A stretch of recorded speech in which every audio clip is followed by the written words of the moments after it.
And over, the conversation that I had with customers was, we love these serverless things, we love the container offerings, but data remains difficult. There's uh, they're great kind of serverless NoSQL offerings like DynamoDB, but as soon as we want to get into SQL, there is this impedance mismatch between traditional relational databases and serverless, and to an extent container architectures. It's the way they scale up, the way they scale down, the way they handle and think about fault tolerance.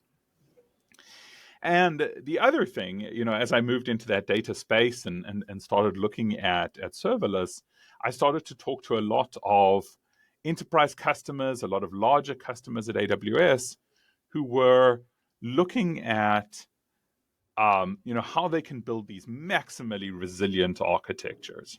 And, those customers were saying to us, it's really, we need advice, we need help on building these maximally resilient architectures, that can survive, large scale infrastructure failures, can survive natural disasters, and so on.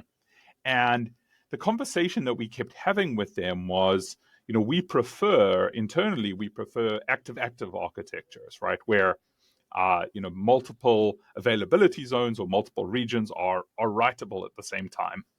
And I can get into why that is, but it's just operationally simpler. And those customers very reasonably said to us, okay, that's great, but you don't have database offerings in your portfolio, in the relational portfolio, that are great fits for active-active.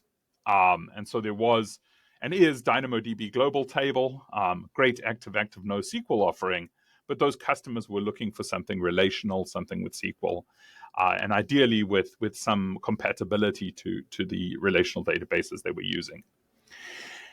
And so, we decided to build DSQL kind of to go after both of these problems. As we thought about those, the serverless scale up and scale down, high resiliency problem, and the kind of maximum resilience multi-region problem, it became obvious to us that the ideal architecture we wanted to build for these two use cases was very similar. And so we decided, hey, we're going to go off and we're going to build a new database offering that does both of these things.